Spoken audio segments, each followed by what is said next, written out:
पुठियुनि जुमनि में आदाब मुआशरत हली रहिया हुआ त मुआशरे में इंसान हले त तरीक़ोकार छा हुजे। आदाब मुआशरे जी शुरूआत इंसान खे पंहिंजे औलाद सां थींदी आहे। माना इंसान पंहिंजे औलाद सां कीअं हले, कहिड़े रुख ऐं तरीक़े सां हले। औलाद चूंकि अल्लाह तबारक व तआला जी वॾी नेमत आहे, जंहिंजो हर कंहिंखे इल्मु आहे त शादी थींदी आहे त इंसान फौरन तमन्ना कंदो आहे त अल्लाह मूंखे औलाद ॾे। इन नेमत खे इंसान वधीक सुनहरे बणाइण लाइ ऐं कुझु बहितर महिनत करणी पवंदी। उहा महिनत कहिड़ी आहे? उन महिनत में ख़ासि कर ॿ शयूं अचनि थियूं। हिकु शइ इहा आहे जो पंहिंजे औलाद खे तालीम सुठी ऐं दीन जी मुकमल तालीम ॾिजेसि। अहिड़ी तालीम जंहिंसां ॿार खे इहो पंहिंजे ज़ात में नुक़्स नज़र न अचे त जेको आहे मूंखे पंहिंजे पीउ निमाज़ कान सेखारी, मूंखे पंहिंजे पीउ रोज़नि जे बारे में कुझु न सेखारियो, मूंखे मुंहिंजे पीउ क़ुरान पाक सेखारियो कोन, तिलावत छा करियां, मुंहिंजे पीउ मूंखे सेखारियो कोन्हे को, हाणे मुंहिंजी अम्मा वफ़ा थी वई आहे, ॾाढो वफ़ा थियो त हुनखे कुल कीअं पढ़ां, त मूंखे मुंहिंजे पीउ जनाज़े निमाज़ कान सेखारी। इहा हुनखे कमी न महसूसु थिए। दीन जे एतबार सां इहो घटि में घटि एतिरो त टाइट कजे न पंहिंजे ॿार खे, सुभाणे उहो इन ॻाल्हि में पशेमान हुजे। इहो घटि में घटि हिकु मुस्लमान ते इन जी मालूमात सुन्नत मुस्तहब न बल्कि फ़र्ज़ आहे। मुस्लमान खे इशूं अचणु घुरिजनि। भई क़ुर शरीफ़ जो कुझु सूरतूं यादि हूंदियूं, निमाज़ पढ़ी सघंदासीं न। निमाज़ जा फ़र्ज़, निमाज़ जो तौर तरीक़ो, जनाज़ निमाज़ ऐं दुआए कुनूत ऐं दुरूद शरीफ़ तयात, इहे असांखे कोन ईंदियूं त असां कीअं ज़िंदगी गुज़ारे सघंदासीं। ग़ैर दीन जो मोटो मोटो इल्मु जेको आहे असांखे ज़रूरी हुजे। ऐं जेकॾहिं असां ॿारनि में इहा शइ न कई आहे त पोइ ईअं कयूं त पंहिंजे ॿारनि लाइ हाणे बि कोशिशि करे सघूं था त को सुठो आलिम दीन पंहिंजे पाड़े जो आहे, उन सां राब्तो करे उन खां टेम वठी करे त हिन खे सेखारियो। पोइ तव्हां घणो टाइम नथा ॾेई सघो त उन्हनि मां को मुख़्तसर टाइम ॾियो। साईं जेको आहे मग़रिब खां पोइ ईंदा अधु कलाक लाइ, इशा खां पोइ ईंदा अधु कलाक लाइ, असुर खां पोइ अधु कलाक लाइ ईंदा। पोइ तव्हां उन खां टाइम वठी करे तव्हां उनखे जेको आहे पंहिंजे ॿारनि खे उन वटि पढ़ायो। ईअं तव्हांजो ॿारु रोज़ाना अहिड़ियूं शयूं क़ुर शरीफ़ सिखी पवे, नमाज़ूं सिखी पवे त असांजो फ़ाइदो आहे न। इन लाइ पहिरियों कमु पंहिंजे ॿार खे इहा आहे त दीन जी तालीम अची हुजे। ऐं असां वटि अफ़सोस जी ॻाल्हि इहा आहे जो असांजा ॿार स्कूल जे हिसाब सां त मैट्रिक त हर ॿार हिन दौर में माशाअल्लाह पढ़ियल ई पढ़ियल आहे। मैट्रिक जी सर्टिफिकेट हर कंहिं वटि आहे। मैट्रिक माना 10हों दर्जो, माना 10 दर्जे ताईं असांजो हर ॿारु पढ़ियल आहे। तंहिंजी माना त असां पंहिंजे ॿार जे स्कूल जी तालीम लाइ 10 साल हुनखे सरफ़ कया हुआ, 10 साल पूरा मोकिलिया। उन्हनि 10 सालनि जी पढ़ाई बि असां कीअं हुनखे ॾिनी आहे। ॿारु जॾहिं सुबुह जो निंड मां उथंदो आहे त चांहि पी, पोइ असां हुन ॿार खे मोकिलींदा आहियूं स्कूल ते। पोइ चांहि खां वठी करे इहो ॿारु लॻभॻि 2 बजे ताईं, 8 खां जहिड़ो 2 बजे ताईं इहो ॿारु स्कूल जे हवाले हूंदो आहे।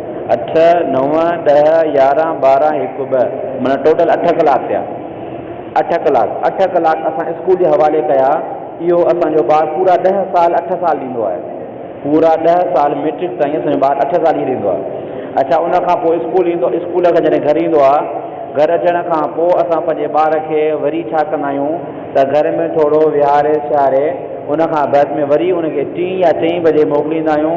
असांजो ॿारु जेको आहे पोइ मोटंदो आहे मग़रिब या इशा वारे टाइम ते। माना 3 बजे ॿारु वियो, 3, 4, 5, 6 4 कलाक इहे थिया। 8 ई 4 ई 8, 9, 10, 11, 12 माना पंहिंजे ज़िंदगी जा पूरा 12 कलाक हिकिड़ो ॿारु इन पासे तालीम लाइ ॾिए पियो, जंहिंखे दुनवी तालीम चइजे। उन तालीम में जेको आहे तव्हां किथे कोन ॿुधो हूंदो त स्कूल में जेको आहे नमाज़ सेखारी वेंदी आहे, नमाज़ जो सूरतूं सेखारियूं वञनि थियूं, या दुआ कुनूत सेखारी वञे थी, या हुन में ॿियो कोई तालीम दीन जी ॿी कान्हे। पर बहरहाल किथे किथे हुजे त अलॻि मसइलो आहे, बसि उमूमनि कान्हे। त लिहाज़ा असां पंहिंजे ॿारनि खे 12 कलाक हिकिड़ा ॾींदा आहियूं हुन तालीम लाइ। उन जे मुक़ाबले में असां दीन जी तालीम लाइ घणो वक़्तु ॾींदा आहियूं। असां हर को पंहिंजे सीने में झांके, पंहिंजे दिलि में ॾिसे टाइम घणो था ॾियूं।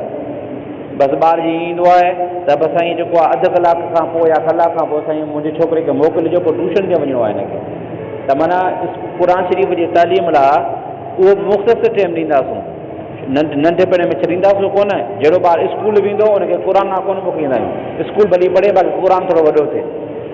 वरी वरी को माना को बहानो शहानो थी पियो त पोइ हाणे हिन ॿार खे कीअं मोकिलियां साईं, हाणे त अॼु गर्मी आहे, अॼु त मींहुं आहे, अॼु हीअं आहे, अॼु उहा आहे। पर साॻियो ॿारु स्कूल वञे त भली मींहुं हुजे 6 बजे तक वञिणो आहे। माना हिन ॿार जे बहाननि मथां बहाना ओड़ा को बहानो कोन्हे। त बहरहाल इन जो नतीजो इहो थो वञी बीहे त पोइ असांजे अंदरि अॼु सूरत हाल इहा आहे त अॼु खां चंद साल अॻु जी सूरत हाल इहा हुई जो माशाअल्लाह माना 8, 9 ताईं 10 ताईं ॿार जेके 10 क्लास जा ॿार माशाअल्लाह उनखे छॾिबो त क़ुर पढ़ी वेंदा हुआ, क़ुर पढ़ंदा हुआ। अॼु के दौर जो हाल हाणे नई जेका जनरेशन आई आहे, नओं जेको माहौल आयो आहे, न तव्हां ॿार ॾिसो न, जेके ॿार अलाह माफ़ु करे त उन अक्सर जेके मैट्रिक इंटर ताईं जेके ॿार आहिनि उन ॿारनि खे क़ुर नथो पढ़णु अचे, या त उफ़ट पढ़ण ई नथो अचे, बिल्कुलु नथो पढ़णु अचे, या त अचे थो त उहो क़ुर जी अधूरो सुधूरो पढ़नि था, अधूरो सुधूरो क़ुर वीचारा पढ़नि। ऐं जेके क़ुर शरीफ़ पढ़नि था त क़ुर शरीफ़ खां अलावा जेको आहे या सूरतूं यादि कोन्हे, अत यादि कान्हे, दुरूद शरीफ़ यादि कान्हे, या ॿियूं शयूं असांखे यादि कान्हे। इहो असां वटि असांजे ॿार जी तालीम जो हाल आहे जेको असां पंहिंजे ॿारनि खे ॾियूं था क़ुर जे बारे में। अजीब तरह जी असां ॿार खे नेमत बि सम्झूं था, पर पंहिंजे ॿार खे ॾिसो न, हिकिड़े मुस्लमान जी सोच हुअणु घुरिजे त हीअ दुनिया असांजो असुलु घर आहे ई न। नबी साईं फरमायो कुन फिर दुनिया का अंदर ग़रीब न उहा आबिर सबील, उनमें दुनिया में ईअं रहजि जीअं हिकिड़ो मुसाफ़िर रहंदो आहे या वाट खां गुज़रंदो आहे न, त तूं पंहिंजी दुनिया में ईअं रहंदो कर। त माना तुंहिंजी दुनिया असुलु ज़िंदगी कंदे, असुलु ज़िंदगी तुंहिंजी हुआ जंहिंमें तुंहिंजो ॾाढो जनाब आदम अलैहिस्सलाम रहंदो हो। असुलु ज़िंदगी लाइ पंहिंजे ॿार खे असां तयारु कयो कोन्हे को, लिहाज़ा ऐं होॾा चऊं था ॿार त अलाह जी नेमत आहे, ॿार त अलाह जी नेमत आहे, ॿार त अलाह जी नेमत आहे। त जेतिरो फ़िक्र असां ॿार जे बारे में कयूं था, ॿार जे सिहत जे बारे में या ॿियनि शयुनि जे बारे में, ओतिरो ॿार जे बारे में इहे फ़िक्र बि असां लाइ बे इंतिहा दर्जे ज़रूरी आहिनि। जो असां ॿारनि खे इहे 2 शयूं ॾियूं। नंबर 1 त ॿार जी तालीम ॾियूं। तालीम में ख़ासि कर जेको आहे जिते असां स्कूली तालीम ॾियूं था उते घटि में घटि पंहिंजे ॿार खे एतिरो ॾियूं त उनखे क़ुर पढ़णु अचे, बिल्कुलु सही तजवीज़ सां पूरो क़ुर अलिफ खां वठी या ताईं बग़ैर कंहिं झझक ते पढ़ी वञे, इहा तालीम थी क़ुर जी। ऐं इन खां अलावा हिनखे नमाज़ मुकमल यादि हुजे, इहा क़ुरानी तालीम। ऐं इन खां अलावा हिनखे जेको आहे रमज़ान में रमज़ान जा मसइला, नमाज़ में नमाज़ जा मसइला, ऐं इनखे कुझु ज़रूरी ॿिया बि जेके मसइला हुजनि उहे उनखे मालूम हुअणु ज़रूरी आहे। जेकॾहिं असां एतिरी तालीम बि ॾिनी आहे न, माना जेको ॿारु जंहिं उनखां पोइ वॾो थिए थो जंहिं फील्ड में बि आहे त उनखे ज़रूरत नथी महसूसु थिए, ॾुखिया नथी महसूसु थिए त माशाअल्लाह दीन जी तालीम असां ॾेई छॾियो। भई आलिम थियणु इहो ज़रूरी कोन हूंदो आहे, आलिम थियणु इहो ज़रूरी आहे त पूरे महले ऐं इलाइक़े में हिकिड़ो आलिम हुजे, वरन त सॼे इलाइक़े वारा माण्हू गुनहगार थींदा। हीअं आलिम हुजणु फर्ज़ु किफ़ायो आहे, पर एतिरी मालूमात हुजनि हर माण्हूअ खे उहो फर्ज़ु आहे न। त असांखे खपे त पाण बि अहिड़ी तालीम हासिलु कयूं, पंहिंजे ॿारनि खे हासिलु करायूं, जो ॿार अलाह जी नेमत आहे। न पहिरियों कमु। नंबर 2 ॿारनि में ॿियो कमु इहो आहे त असां हुनखे हुनजी तरबियत ॾियूं सुठी। इहो बि हिकिड़े पीउ लाइ ज़रूरी आहे, तरबियत सुठी ॾिजे। लिहाज़ा तरबियत जे सिलसिले में इहो आहे त ॿार जेको आहे असांजा माहौल खां निकिरी वञनि था, इन जो असुलु वजह इहा त उनजी तरबियत असांजी न आहे हूंदी, देखभाल ऐं निगरानी न आहे हूंदी। तरबियत में इहो हो त नबी करीम अलैहिस्सलाम जी सीरत ऐं नबी सां जूं सुन्नतूं पंहिंजे ॿारनि खे बचपन खां बार बार पढ़ाइजनि ऐं ॿुधाइजनि ऐं उन ते अमल कराइजे पंहिंजे ॿारनि खे। पोइ ॿारु अमल कंदो वेंदो आहिस्ते आहिस्ते, इन में ॿार जी तरबियत थींदी वेंदी। ऐं पीउ जेको आहे पंहिंजी निगरानी रखे त केॾांहुं वञे थो, छा थो खाए, कीअं थो खाए, कीअं सां खाए थो, सफ़ाई कीअं थो रखे, ऐं गुफ़्तगू कीअं आहे, अंदाज़ अतवार कीअं था मुंहिंजे ॿार जा चेंज थींदा वञनि, इन में पूरी नज़र हुजे। ऐं केॾां ग़लति करे त फौरन तंबीह करे वठे हीअ शइ ग़लति आहे। ॾिसो मूं तोखे नबी जूं सुन्नतूं सेखारियूं, हुन में इहा शइ कान्हे। मूं तोखे नबी अलैहिस्सलाम जी सीरत सेखारी, हुन में इहा शइ कान्हे। मूं तोखे सहाबे किराम जा अक़वाल ॿुधाया, मूं तोखे सहाबे किराम जा किसा रोज़ राति जो ॿुधाईंदो आहियां, उन में इहा शइ न आहे। ऐं तोखे रोज़ राति जो नबी अलैहिस्सलाम जे सहाबियान जा किसा ॿुधाईंदो आहियां, उन में इहा शइ कान्हे। तूं कीअं पियो करी इहा शइ? त इहा ईअं थींदी तरबियत पंहिंजे वॾनि जा किसा हुनखे ॿुधाए करे। ड्रामा त ॾेखारियूं था, उन में त ड्रामनि में पंहिंजी तरबियत थिए पई, कार्टून ॾेखारियूं था, कार्टून वारा पंहिंजी तरबियत कनि पिया। पर असां मुस्लमान पंहिंजे हिसाब सां ज़ाती तरह जंहिं मुस्लमान खे हिकिड़ो फर्ज़ंद मुस्लमान हुअणु घुरिजे, उहा तरबियत असां छॾे ॾिनी, अलाह माफ़ु करे। असां पाण मुजरिम आहिनि, सभु मुजरिम आहिनि। त बहरहाल इन्हनि जो तरीक़ोकार इहो हो त पंहिंजे ॿार खे पंहिंजे साम्हूं निगरानी में रखी करे पंहिंजे ॿार खे नबी अलैहिस्सलाम जी सुन्नतूं डेली ॿुधाए उन ते अमल कराइजे। ऐं नबी जे सुन्नत जे प्यारे पैगम्बर साईं सुन्नत जे मथां किताब मिलंदा, प्यारे नबी खे प्यारी सुन्नतें, आप सल्लम की सुन्नतें बच्चों के लिए काफ़ी किताब अहिड़ा मिलनि था, उहो पाण मुतालो कजनि, घर में पढ़ाइजनि ऐं अमल कराइजे। ऐं रोज़ु राति जो नबियुनि जा किस्सा सिलसिलो रखिजे ऐं सहाबनि जा किस्सा हिकिड़ो नबियुनि जो किस्सो ख़तमु थी वञे, कसर अंबिया, पोइ वरी हिकाज सहाबा शुरू कजे, पर इन सिलसिलेवार बार बार सिलसिलो जिते ॿार नथो वॾो थिए किताब मथां किताब पढ़ाइजे। ॿार पाण पढ़ण जहिड़ो थिए थो त उनखे अॼु तव्हां पढ़ो, पहिरीं वॾो भाउ पढ़े, पोइ नंढो भाउ पढ़े, पोइ वॾी भेण पढ़े, पोइ नंढी भेण पढ़े, उनखां पढ़ायो। इन तरह दीनी तरबियत तो अल्लाह तबारक व तआला तौफ़ीक़ अता फ़रमाए त असां इन ॾांहुं तवजो कयूं।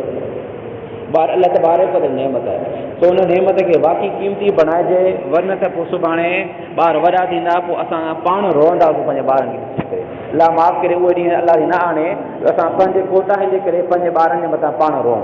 अल्लाह असांखे सम्झ अता फ़रमाए, आमीन सुम्मा आमीन। बहरहाल नबी अलैहिस्सलाम जन ॿारनि जे बारे में ऐं ॿारनि जी तरबियत जे बारे में ऐं क़ुरान शरीफ़ में अल्लाह ने पाण माना बयानु फ़रमायो। क़ुरान शरीफ़ जी आयत आहे सूरत तहरीम आहे, सूरत तहरीम यानी कि इहो 28 सिपारो आहे, 28 सिपारे जी आख़िरी सूरत आहे। उन में अल्लाह तबारक व तआला फ़रमाए थो या अय्युहल्लज़ीन आमनू क़ू अंफुसकुम व अहलीकुम नारन वक़ूदुहा अन्नास वल हिजारा। अल्लाह पाक फरमायो ए ईमान वारो क़ू अंफुसकुम, बचायो पंहिंजे पाणनि खे, पंहिंजे जिंद जान खे बचायो, यानी अहिड़ा अमल कयो जो तव्हां बची पओ, तव्हांजी जिंद जान बची पए। क़ू अंफुसकुम, बचायो पंहिंजे पाण खे, व अहलीकुम, ऐं पंहिंजे घर वारनि खे। इन में घर वर में घरवारी अची वई, घर जा ॿार अची विया, सभिनि में अची विया, इनखे बचायो।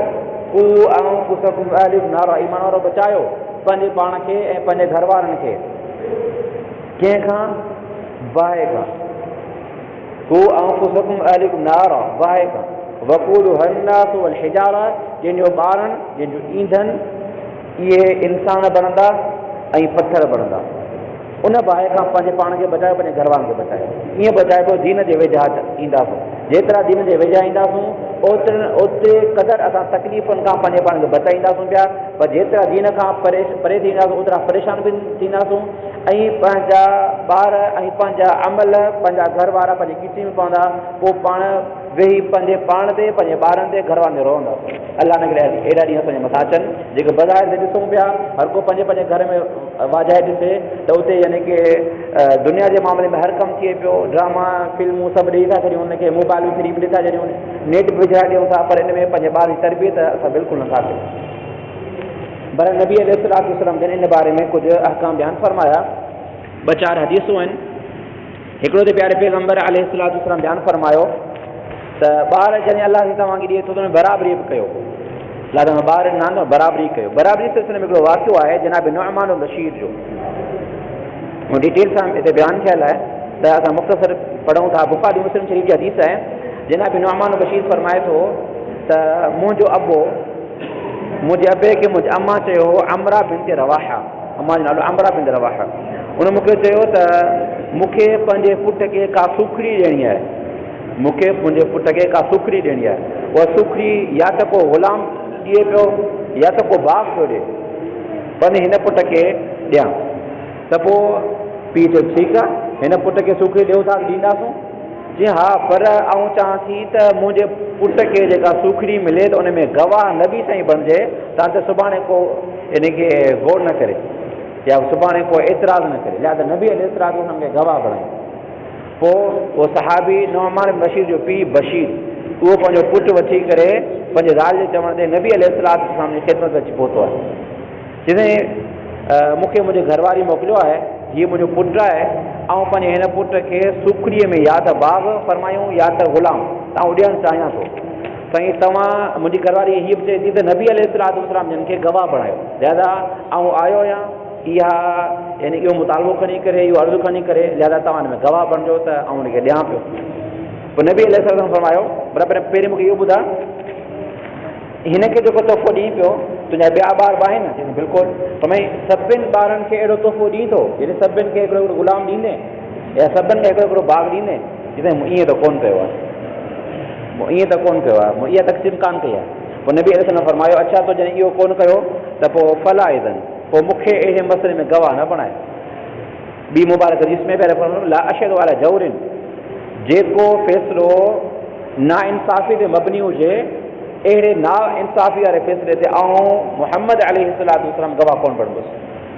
तॾहिं इहो नाइंसाफ़ी जो फ़ैसिलो आहे, पंहिंजे हिकिड़े पुट खे ॾींहुं पियो बकाए नथो ॾी ऐं मूंखे थो गवाह बणाए।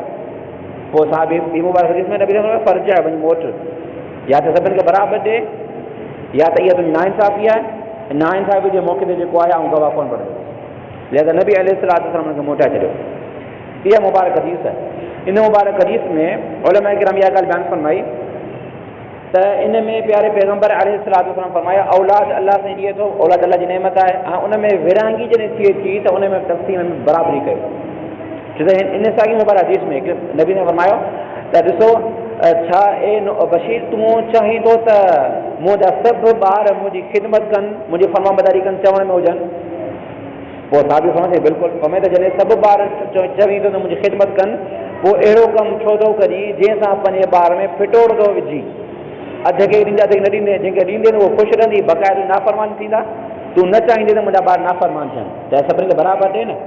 तॾहिं हिकु पीउ खे खपे त जॾहिं पंहिंजे ॿारनि खे बराबरी ॾिए थो, उनखे खपे त सभिनी बराबरि ॾिए। बराबरि न ॾींदो त पोइ छा थींदो, पोइ इन में फितनो फ़साद पैदा थींदो, पंहिंजा ॿार पाण में हिक ॿिए में भाउर विड़ी पवंदा, पोइ सुभाणे पंहिंजे पीउ खे पिटींदा, घटि वधि ॻाल्हाईंदा त मुंहिंजो पीउ जेको आहे विरहांगी सही कान कई आहे। त लिहाज़ा इन करे पीउ खे खपे त पंहिंजे औलाद जे सिलसिले में, तक़सीम जे सिलसिले में बराबरी सां कमु हलाए। इहो प्यारे पैगम्बर अलैहिस्सलाम जो मुबारक हदीस में सबक़ आहे असांखे। बाक़ी इन में इहो मसइलो आहे त जेकॾहिं हिकिड़ो पीउ आहे ॾिसो थो त मुंहिंजे हिन पुटनि मां हीउ पुटु जेको आहे फिलाणो मज़दूर आहे, हीउ पाण कमाए नथो सघे, पोइ हुननि जे बनिस्बत हिन खे कुझु ॾिए थो, छा त हू माशाल्लाह कमाइनि था, पाण कनि था, ऐं हिन खे आउं ॾियां, ऐं कोशिशि करे त पंहिंजे ॿियनि पुटनि खे बि रज़ामंदी में रखे, हुनखे बि एतमाद में वठे। उनखे एतमाद में वठी करे पोइ जेको मज़दूर आहे या वीचारो मजबूर आहे, लाचार आहे या बीमार आहे, त उन पुट खे बि ॾिए थो कुझु वधीक त पोइ ॾेई सघे थो, जो ॿियनि खे रज़ामंदी में एतमाद में वठे न, ऐं हू ॿार मजबूर बि आहे, त इन तरह त चलो ठीकु आहे। या उनखे हिकु अहिड़ो कमु आहे, अहिड़े कम में रुधल आहे, क़ौम जी ख़िदमत में या दीन जी ख़िदमत में लॻल आहे, त क़ौम जी दीन जी ख़िदमत जे करे हू नौकिरी चाकरी कारोबार में नथो हली सघे, पर हीअ हिन पासे बि ख़िदमत करे, छो त इहो बि ख़िदमत जो हिसो आहे। त लिहाज़ा उनजे मुताबिक़ पीउ चए थो माशाअल्लाह ऐं हिन जे हिन कम तां राज़ी आहियां, दीन जी ॿियो ख़िदमत करे या क़ौम जी ख़िदमत ॿियो करे, पर हिनखे ख़र्चो पाणी न आहे त घर बि वीचारो हलाए सघे न दुनिया में, दुनिया असबाब जी आहे। लिहाज़ा पीउ पंहिंजो ख़ासि कुझु माल उनखे ॾिए थो, पंहिंजे ॿियनि पुटनि खे एतमाद में वठे थो, ऐं सभु चवंदा बाबा बिल्कुलु ॾियोसि वीचारो सुठी ख़िदमत करे थो, तॾहिं त अहिड़ी सूरत में बि तक़सीम जेकॾहिं हिकु पुट खे वधीक ॾिए थो या कुझु अलॻि करे ॾिए, इहो बि जाइज़ आहे। बाक़ी ॿियनि पुटनि खे एतमाद में न वठी करे ऐं बग़ैर कंहिं मजबूरी उज़ुर बि न हुजे, पोइ माण्हू घटि वधि करे हिकु पुटनि खे वधीक ॿियनि खे घटि ॾिए त हिन में फितनो फसाद थी पवंदो। जंहिंखां प्यारे पैगम्बर से झलियो आहे, फरमाईंदो पंहिंजे औलादनि खे कुझु ॾियो त पोइ ॾियण में तव्हां इंसाफ़ जो पहलू रखो। ॿी मुबारक हदीस आहे तिबरानी शरीफ़ में, जनाब अब्दुल्लाह बिन अब्बास रज़ियल्लाहु अन्हु करे वाक़िआ फरमाइनि था, प्यारे पैगम्बर ने फरमाया सब्बू बैन औलादिकुम फिल अतिया, जॾहिं तव्हां पंहिंजे औलाद खे अतियो ॾियो, हदियो ॾियो, पोइ तोहफ़ो ॾियो, त इन में पंहिंजे औलाद में बराबरी रखो। फलो कुंतु मुफ़ज़िलन अहदन फ़ज़लतु निसा, जेकॾहिं आऊं औलाद मां हिक खे ॿिए ते तरजीह ॾियां हा न, त पोइ मुंहिंजी दिलि त इहा चाहींदा छोकिरियुनि खे फज़ीलत ॾियां, छो त छोकिरियूं वीचारियूं लाचार हूंदियूं, उनखे वधीक ॾियारियां हा, पर अल्लाह तबारक व तआला फ़ैसिलो पाण करे छॾियो आहे त छोकिरनि खे वधीक मिलंदो आहे, छोकिरी खे घटि। पर इन हिसाब सां जेको आहे अलाह जी विरहांगी मरण खां पोइ जेको वरसो हूंदो आहे, हुन में त विरहांगी अलाह जी हूंदी, पर दुनिया जे हिसाब सां इहो आहे त हिकु पीउ खे खपे त पंहिंजे तमामु औलाद में बराबरी ॾिए, बराबरी करे। तॾहिं अॻिते पहिरीं हिकिड़ी मुबारक हदीस पाण मथे पढ़ी आहे, मालूम कई आहे, प्यारे पैगम्बर ने फरमायो त जेको पीउ हुनखे अलाह जी नियाणियूं ॾिनियूं आहिनि, त नियाणियुनि खे ईज़ा बि नथो, नियाणियुनि जी बेक़दरी बि नथो करे, ऐं नियाणियुनि ते पुठनि खे तरजीह बि नथो ॾिए, माना पुठनि खे वधीक सम्झी नियाणियुनि खे घटि सम्झे, जो के माण्हू ईअं बि कंदा आहिनि। ईअं न करे सो अहिड़े पीउ लाइ इहे नियाणियूं क़यामत वारे ॾींहुं दोज़ख खां आड़ ऐं बचाव बणिबियूं। त लिहाज़ा नियाणे जी ख़िदमत कजे थी त एतिरो फ़ाइदो मिले थो। सो लिहाज़ा हिन मुबारक हदीस में प्यारे पैगंबर ने इहो बयानु फरमायो त तव्हांखे खपे त पंहिंजे औलाद में बराबरी कयो। जेकॾहिं बराबरी न करे कंहिंखे तरजीह ॾिजे बि हा न, उनखे तरजीह ॾिजे हा जेके लाचार हुजनि, ऐं धीअरूं लाचार हुजनि उनखे वधीक ॾिजे हा। पर लिहाज़ा तव्हां इन ॻाल्हि हलो दुनिया में तव्हां जेका तक़सीम कयो था बराबरी कयो, जेतिरो पुटनि खे ॾियो था ओतिरो नियाणियुनि खे ॾियो, नियाणियुनि खे छॾे न ॾियो। त बहरहाल इन सिलसिले में पीअर ॼण जहिड़ा हूंदा आहिनि त जहिड़े बि पीउ पंहिंजे औलाद ते पंहिंजी प्रॉपर्टी तक़सीम करे त करे सघे थो। छो त कॾहिं ईअं थींदो आहे न, मरण खां पोइ वरी एतिराज़ थींदा आहिनि या वरी शही तरीक़े सां विरहांगी न कंदा आहिनि, पोइ हिन माना जहिड़े जेके तक़सीम करे त करे सघे थो हिकु पीउ, ऐं जहिड़े जे तक़सीम करे थो न उन में तक़सीम जो तरीक़ोकार ईअं थींदो जो उन में जेतिरो पंहिंजे पुटनि खे ॾींदो त धीअरुनि खे ओतिरो ॾींदो।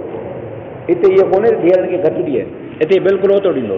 पर जहिड़े बि असां वटि तरीक़ोकार इहो आहे त जहिड़े हूंदे बि असां पंहिंजे पुटनि खे वधीक ॾींदा आहियूं, धीअरुनि खे या त बिल्कुलु ॾींदा कोन आहियूं या ॾींदा आहियूं बिल्कुलु घटि ॾींदा आहियूं। इन बारे में अलाह खे पुछाणो कंदो, जीअं नबी अलैहिस्सलाम मुबारक हुन सहाबी खे रोके छॾियो त इहो तो ग़लति फ़ैसिलो कयो, नाइंसाफ़ी वारो फ़ैसिलो, नाइंसाफ़ी फ़ैसिले तां गवाह कोन बणंदो, हीअ नाइंसाफ़ी आहे ऐं नाइंसाफ़ी त अलाह खे पुछा कंदो। त लिहाज़ा आख़िरी मुबारक हदीस आहे, हिन में प्यारे पैगंबर अलैहिस्सलाम हिकिड़ी ॿी ज़िमेदारी जो ज़िक्र फरमायो। बेहकी शरीफ़ अल्लामा बेहकी शेख वली ईमान में हदीस नक़ल कई आहे त प्यारे पैगंबर जी फरमायो, मन वुलिद लहू वलद, जंहिं माण्हू खे औलाद थी आहे फल युहसिन इस्महू, उनखे पहिरियों कमु हीअ खपे त पंहिंजे औलाद नालो भलो रखे। नालो अहिड़ो रखो जेको नबियुनि जो नालो हूंदो आहे, सहाबनि जो नालो हूंदो आहे, सहाबनि जा नाला हूंदा आहिनि, बुज़ुर्ग औलिया अल्लाह जा नाला हूंदा आहिनि, अहिड़ा नाला रखो। पहिरियों त उनखे खपे नालो सुहिणो रखे। उहा अदिब हो, उनखे खपे त पंहिंजे औलाद जी तरबियत सुहिणी सुठी करे। त लिहाज़ा इहा पंहिंजी ज़िमेदारी बणबी आहे त औलाद जी तइलीम बि सुठी ॾियूं, तइलीम जे सिलसिले में ख़ासि कर दीन जी तइलीम एतिरी ॾियूं जो ॿार खे क़ुर सही तरह पढ़णु अचे, ॿार खे पंहिंजे नमाज़ जो तौरु तरीक़ो अचे, ॿार खे पंहिंजे नमाज़ जे मसाइल जी ख़बर हुजे। सुभाणे ख़ुदा न ख़ास्ता असां मरी वञूं था त असांजे जनाज़ो मौलवी न पढ़े, मुंहिंजो पुटु पढ़े, एतिरो हुनखे अचणु घुरिजे। त सुभाणे जेका आउं मरी वञा त मुंहिंजो पुटु मूंखे विहिंजारे, मौलवी न हुजे, त उनखे एतिरी असां तइलीम घटि में घटि दीन जी ॾियूं। इहो एतिरी तइलीम पंहिंजे ॿार खे ॾियणु फ़र्ज़ु आहे। ऐं इन खां अलावा हुनखे तरबियत बि हुनजी सुहिणी सुठी कयूं। सो प्यारे पैगंबर फरमाए त फ़ाइदा बलग़, पैदा थियो त नालो सुहिणो रखियईं, अदब सेखारियईं, जॾहिं बालिग़ थी पवे ॿार फल युज़व्विज हो, पोइ पीउ खे खपे त पंहिंजे इन ॿार जी शादी बि कराए। छो त ॿारु जॾहिं न वॾो थींदो आहे, बालिग़ थींदो आहे, शादीअ जा शौक़ थींदा आहिनि। छो त इहा इंसान जी हिकिड़ी फितरत आहे, जेका अलाह सां ठाही आहे, कोई ऐब कोन्हे। जंहिं महिल असांखे बुख लॻंदी आहे त हिकिड़ो पीउ खे पंहिंजे औलाद चवंदो आहे त बाबा मूंखे बुख लॻी आहे, का शइ खाराए, या माना पीउ पंहिंजी तरफ़ां पाण बंदोबस्तु कंदो आहे त भई ॾींहं में बुख लॻंदी आहे, माना 3 वेला मानी जो बंदोबस्तु पाण कंदो आहे। त लिहाज़ा इहा पीउ जी ज़िमेदारी बणिजे थी त पंहिंजे औलाद खे खाराए, छो त इहा इंसान जी तक़ाज़ा आहे, फितरत जो हिसो आहे। त अहिड़ीअ तरह जॾहिं औलाद बालिग़ थी पए त पीउ जी ज़िमेदारी थी बणिजे त हुनजी शादी बि कराए। शादी करणु ज़िमेदारी बणिजे, त इहो ऐब न आहे न शादी, इहो त फितरत जो हिसो आहे। त लिहाज़ा जेके ॿार पाण मुतालबो करे तॾहिं बि ठीकु, जेके ॿार पाण मुतालबो नथो करे तॾहिं बि पीउ जी अलॻि सां ज़िमेदारी आहे त उहो पाण पंहिंजे औलाद जी तरबियत करे, शादी कराए। त प्यारे पैगंबर जी फरमायो फ़इन बलग़, हाणे ज़िमेदारी छा हुई त जॾहिं शादी बालिग़ थी पए त पीउ खे खपंदो हो पंहिंजे छोकिरे ऐं पंहिंजे नियाणीअ जी शादी कराए। हा फ़इन बलग़, पोइ बालिग़ थियो पर वलम युज़व्विज, हिन पीउ शादी न कराई, हिन पीउ शादी न कराई, पोइ नतीजो छा निकितो त हुनखे जंहिंजी घुर्ज हुई उनखे जाइज़ रस्ते खां कान मिली, त पोइ जाइज़ वारे माण्हू पंधु कंदो आहे। इंसान असांजे मुल्क में जेकॾहिं रोज़गार जा दरवाज़ा खुलियल आहिनि त तव्हां ॾिसंदा त हरूभरू चोरी कान थींदी, त जॾहिं रोज़गार जा जाइज़ रस्ता बंदि कबा त पोइ चोरी चकारी शुरू थींदी।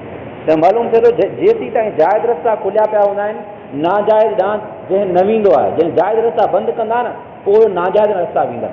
त तहिड़ी तरह शादी जा रस्ता असां खोलींदासूं, शादी आसान कंदासूं, सस्ती कंदासूं, सवली कंदासूं, एॾी सवली जीअं असां निमाज़ जुमे जी पाण सवली हूंदी आहे, पाण हलिया ईंदा आहियूं जुमे जी निमाज़ बग़ैर कंहिं खुटके जे पढ़ी हलिया वेंदा आहियूं। त शादी ऐं ख़र्चो बि न थींदो आहे, जुमे जी निमाज़ ते केरु घरां मस्जिद मां ख़र्चो करे वियो, तॾहिं ख़र्चो बि कोन थींदो आहे। जॾहिं शादी एॾी सवली कजे त हरूभरू में ख़र्चो बि न थिए, बल्कि जेतिरी पघार आहे उन पघार जे अंदरि अंदरि शादी थी पवे जो असांखे शादी लाइ तव्हां कर्ज़ बि न खणणो पए। मुंहिंजी पघार 10,000 आहे, खपे तव्हां पंहिंजी शादी, पंहिंजे पुटनि जी शादी, नियाणी शादी 10,000 जे अंदरि अंदरि कयां, शरीयत इहा बि थिए। असां शादी जॾहिं ईंदी आहे त एॾो शादी खे ॾुखियो ऐं जेको आहे मुश्किल करे छॾियो आहे जो हरू भरू बि असांखे हितां हुतां लप हणा पवनि था कर्ज़नि जा, पोइ कर्ज़नि खे लाहे लावरी असांखे 10-5 साल अलॻि सां खपनि, उहो कर्ज़ लहे त पोइ इहे कर्ज़ लहंदो, पोइ वरी ॿिए पुट या ॿिए ॼणे शादी वरी पोइ कबी, इहा पाण शादी ॾुखी करे छॾी आहे। पर नबी अलैहि सलाम फरमाए त बरकत वारो निकाह उहो हूंदो आहे त जंहिंमें ख़र्चु तमामु घटि में घटि हुजे, ज़्यादा जेॾो ख़र्चु घटि हूंदो ओतिरो उहो निकाह बरकत वारो बनंदो। ऐं निकाह में ख़र्चो त आहे ई कोन को, सवाइ एतिरो त जेको महर मुड़ुसु पंहिंजे घरवारी खे ॾींदो आहे, बाक़ी रहियो इहो निकाह में हूंदो ईजाब ऐं क़बूल, ईजाब ऐं क़बूल हूंदो आहे। ऐं मौलवी साहिबु घुराए करे ईजाब क़बूल करणु पिया, तोखे उहो यानी की तोखे उहो क़बूल आहे ऐं उहो तोखे उहो क़बूल आहे, बसि इहे त लफ़्ज़ चवणा आहिनि बसि, इहे हिन में कहिड़ो पैसो आयो, को पैसो कोन आयो वारो को। तॾहिं त शादी तमामु सवली आहे, सस्ती आहे, पर असां हुनखे मुश्किल करे छॾियो आहे। बहरहाल ख़ुलासो कलाम इहो त जाइज़ रस्ता बंदि कबा त नाजाइज़ न वींदो। बालिग़ थियो हो प्यार पैगम्बर चयो तूं शादी कराई आहे, फ़इन बलग़ पर बालिग़ थियो वरम युज़ब जो तो शादी कान कराई फ़असाब इस्मन, हाणे जाइज़ रस्तो कोन हो न, पोइ हीअ नाजाइज़ रस्तो अची करे गुनाह में फासी पियो, फ़असाब इस्मन गुनाह करे विधई। सो हाणे गुनाह कंहिंजी ॻिचीअ में, कंहिंजे ॻिची में, उन जंहिं रस्तो जाइज़ बंदि करायो, छो प्यारे पैगम्बर फ़इन्नमा इस्मु अला अबी, गुनाह पीउ जे ॻिची में, नबी जो फरमान आहे, बेकी शरीफ़ जी हदीस आहे शहबुल ईमान में। त लिहाज़ा इहो मसइलो पीउ जे ॻिची में थो पए, त लिहाज़ा पीउ जी ज़िमेदारी बणिजे थी त जेको आहे पंहिंजे औलाद जी शादी करे।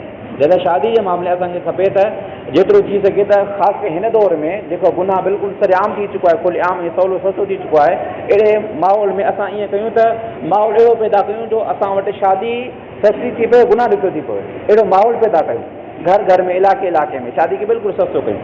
लिहाज़ा शादी जेको आहे इन में हिकु ख़ुशी इहा हूंदी आहे, शादी असां वक़्त ते न आहियूं कंदा, यानी बालिग़ थिए ई त शादी कराइजे, वञ त गुनाह में फासी पवंदो आहे, पहिरियों त इहो हूंदो आहे। ॿियो बि शादी खे असां ॾुखियो कयो आहे त ख़र्चु तमामु घणो करे, इहा बि असांजी तरफ़ां इनखे हिकिड़ी कोताही आहे। नंबर 3, शादी में इंतिख़ाब असां वटि ग़लति हूंदो आहे। शादी में इंतिख़ाब इहो हूंदो आहे त असां इहो ॾिसंदा आहियूं त हीउ माण्हू जेको आहे केतिरे पैसे वारो आहे ऐं केतिरे परापति वारो आहे, केतिरनि यानी की दुनियादारी वारो आहे, बाक़ी दीन जे बारे में इहो न ॾिसंदा आहिनि निमाज़ पण अचे थी या नथी अचे, अक़ीदो दुरुस्त अथसि या कोन अथसि, बिल्कुलु न। लिहाज़ा प्यारे पैगम्बर जी फरमाइश शादी कबी आहे 4 मक़सदनि जेके 4 मक़सद माण्हू ॾिसंदा आहिनि।